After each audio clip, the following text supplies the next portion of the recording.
What do you want to be when you grow up? I want to be a vet.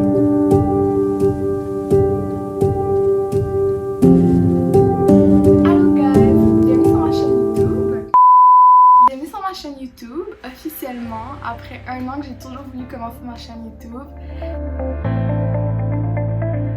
Je suis une étudiante en deuxième année de médecine vétérinaire au campus de Saint-Hyacinthe à l'Université de Montréal. Donc juste pour vous situer un petit peu, le campus de Saint-Hyacinthe c'est à 45 minutes de Montréal, à peu près sans trafic. Avec trafic ça reviendrait à genre 1 heure en auto. C'est simplement parce que j'ai toujours voulu partager ma passion pour les animaux avec les gens autour de moi, sensibiliser les gens. Ça va être des petits clips de plusieurs stages que j'ai à faire en médecine vétérinaire, des clips généralement éducatifs. C'est la seule université francophone en Amérique du Nord. Il y en a juste 5 au Canada, 4 qui sont anglophones et une école qui est francophone. Mais je suis rentrée, ça a été vraiment non, ça n'a vraiment pas été facile, ça a été vraiment dur de rentrer dans ce programme-là parce qu'il y a juste 45 personnes qui sont acceptées. En fait, dans mon temps, c'était 45 personnes du cégep et le reste, donc 55 environ, qui venaient de l'université. C'était vraiment compétitif. Honnêtement, ça serait vraiment long à expliquer toutes les raisons parce que ça remonte à vraiment longtemps. Mais je vais comme un peu vous donner des moments marquants dans ma vie qui m'ont fait réaliser que c'était vraiment ce que je voulais faire, puis vous donner une idée de où est-ce que ça vient, cette passion-là, puis depuis quand. Depuis quand, je dirais que ça date depuis la garderie, donc vraiment comme depuis que j'ai 3 ans, j'ai toujours été avec les animaux, donc entourée d'animaux, à la recherche d'animaux, à la garderie justement. Il y avait un psychologue qui travaille avec ma mère à l'hôpital juste à côté. Puis il venait ramener son enfant à la garderie qui était juste à côté. Et il analysait souvent mon comportement qui était selon lui très bizarre. Mon comportement c'était en fait toujours être en train de chercher des insectes dans le sable. C'était vraiment des trucs bizarres honnêtement, parce que c'est pas nécessairement des trucs que je ferais aujourd'hui. Le psychologue a dit à ma mère que c'est sûr que j'allais faire quelque chose avec les animaux plus tard, juste par mon comportement. Là ma mère honnêtement elle fait Bruh. I want my daughter to become a doctor, you know? But c'est pas ça qui est arrivé.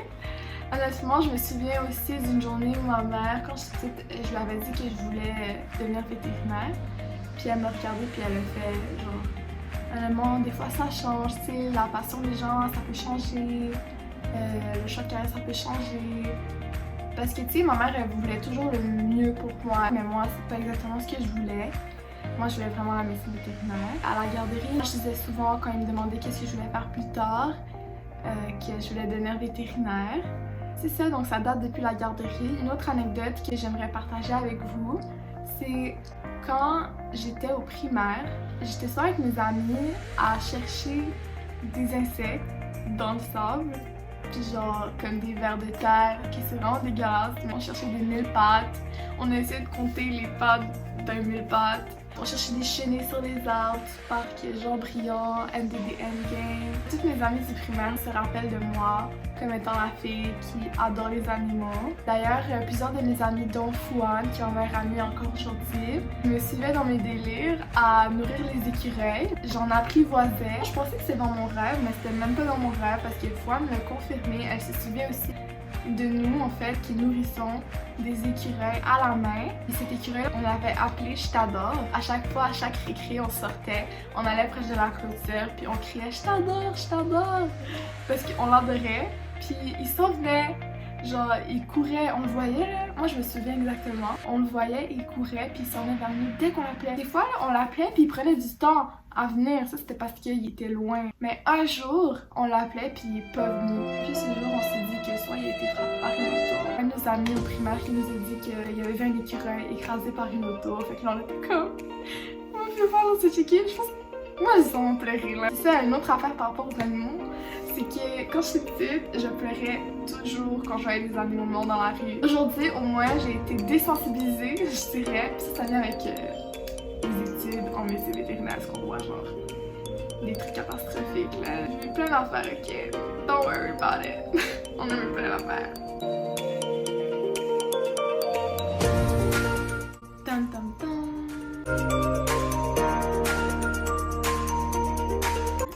J'ai remis en question mon choix de carrière au cégep. J'ai finalement remis en question mon choix de carrière au cégep en plein milieu des demandes d'admission pour les programmes parce que j'avais appliqué pour LCID. J'ai été acceptée pour les entrevues. Je suis allée aux entrevues. Ça m'a vraiment remis en question parce que je m'imaginais comme devenant un médecin humain parce que oui, je suis quand même quelqu'un qui est très empathique dans la vie pour les animaux autant que pour les humains. Ça a un peu changé la façon que je me voyais dans le futur. Je commençais à dire que je voulais devenir médecin, ouvrir un organisme à but non lucratif pour les animaux puisque, comme vous savez bien, la médecine, c'est quand même bien rémunéré. Fait que je me voyais bien dans ce domaine-là. Je pouvais comme un peu faire les deux, sauver des humains tout en sauvant les animaux. Finalement, ce qui est arrivé en fait, c'est que j'ai été mise sur la liste d'attente. Je connaissais mon rang là, dans la liste d'attente, mais j'ai comme vraiment arrêté de suivre le processus d'admission.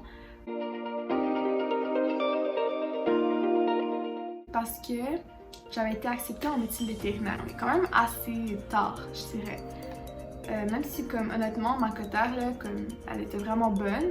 Le temps que j'attendais mon acceptation en médecine vétérinaire, j'ai aussi été acceptée en pharmacie à l'Université de Montréal. J'en avais pas vraiment parlé à mes amis de mon acceptation, où ma mère, elle le savait, là, mais j'en parlais pas vraiment parce que c'est pas ce que je voulais faire dans la vie. Comme, oui, c'est vraiment une bonne carrière, mais c'est pas vraiment ce que je voulais. J'avais encore espoir d'être acceptée en médecine vétérinaire, alors je voulais pas vraiment parler de mon acceptation en pharmacie parce que ça me stressait là, comme je voulais pas dire, commencer à dire ah ouais j'ai été acceptée en pharmacie alors que c'est pas vraiment ce que je veux. Comme moi je voulais vraiment la médecine vétérinaire. Puis j'ai finalement été acceptée le 27 juin 2019. Qui est d'ailleurs mon chiffre chanceux, le 27, vu que c'est le jour de ma fête, le 27 février.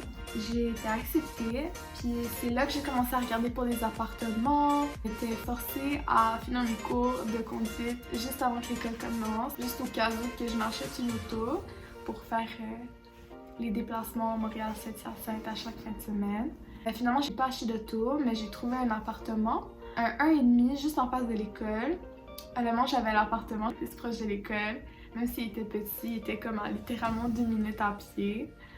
Mais sérieux, trouver l'appartement, ça a été vraiment stressant. C'est tellement petit comme endroit, puis il y a tellement d'étudiants que trouver un appartement, c'était la hesse. C'était la hesse, wesh. J'ai réussi mon examen de conduite genre 2 semaines avant que l'école commence, mais je me sentais pas encore à l'aise de faire des longues distances Montréal-Saint-Hyacinthe, fait que j'ai décidé d'attendre 1 an avant d'acheter une auto. My beautiful car is right here. J'ai finalement acheté mon auto 1 an plus tard, mais ça a été la hesse. Genre la hesse. Pendant l'année que j'avais pas mon auto parce que je revenais à chaque fin de semaine. Oh my god. Genre dire que je perdais 4 heures de mes fins de semaine à me déplacer. Mais genre j'étudiais dans le bus, ça c'était quand même pratique. Je voulais voir ma mère, je voulais voir mon chien, je voulais voir ma famille, je voulais voir mes amis de Montréal. C'est parce que j'ai passé à travers tout ça qu'aujourd'hui je suis vraiment reconnaissante de mon appartement avec ma collègue Clarence qui est en train d'étudier. C'est une de mes meilleures années en médecine vétérinaire. Je suis reconnaissante du fait que j'ai une auto aujourd'hui. Fait que juste prenez-vous d'avance. Honnêtement, les conseils que je vous donnerais, ce serait de vous prendre d'avance pour ayez un permis de conduire parce que sérieux, tu sais jamais quand on aura besoin pour l'université. Ici, il n'y a pas d'autobus. Ça a été vraiment dur, honnêtement. Puis je sais pas si vous avez remarqué, mais quand je parle en français, mon accent il change des fois.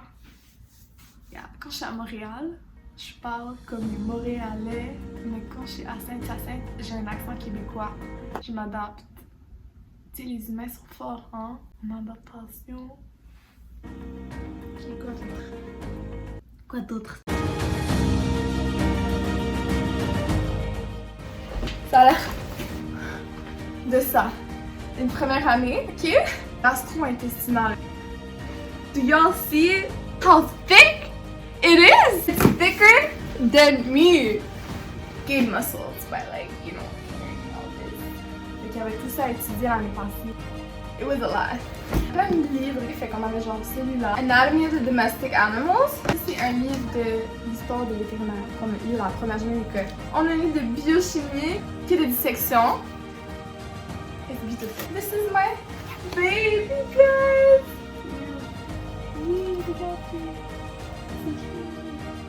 Stéthoscope!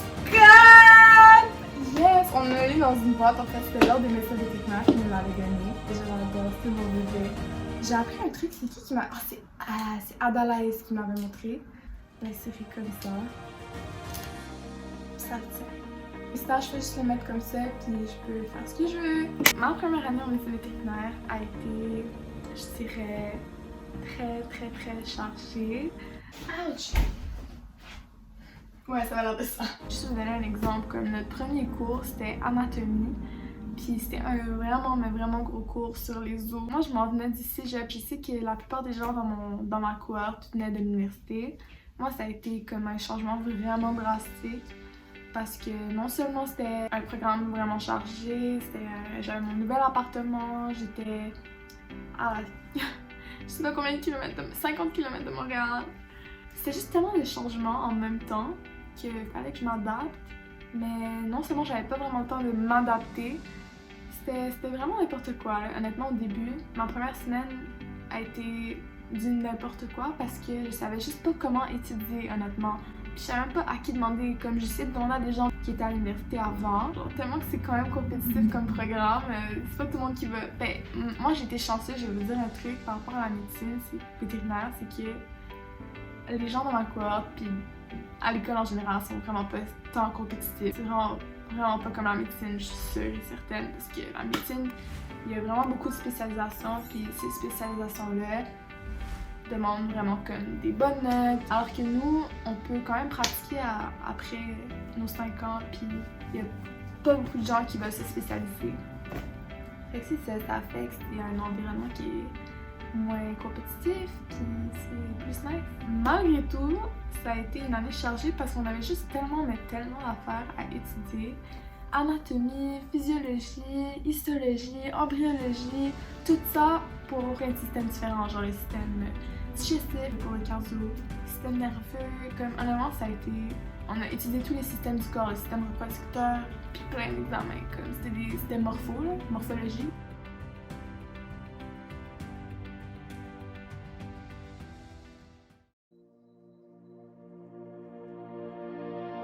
Les vidéos qui s'en viennent, ça va être soit sur ma chaîne ou la chaîne YouTube de Clarence, qui est ma coloc. On va comme un peu répartir nos idées, mais en gros sur nos chaînes, ce qu'on va mettre, ça va être des vidéos de notre appartement, des vidéos sur mes stages. La semaine passée, c'était sur les oiseaux de proie, donc des aigles, des faucons, puis je viens de faire un stage il y a 2 secondes sur les chevaux, les équins. Les vidéos qui s'en viennent vont être vraiment intéressantes.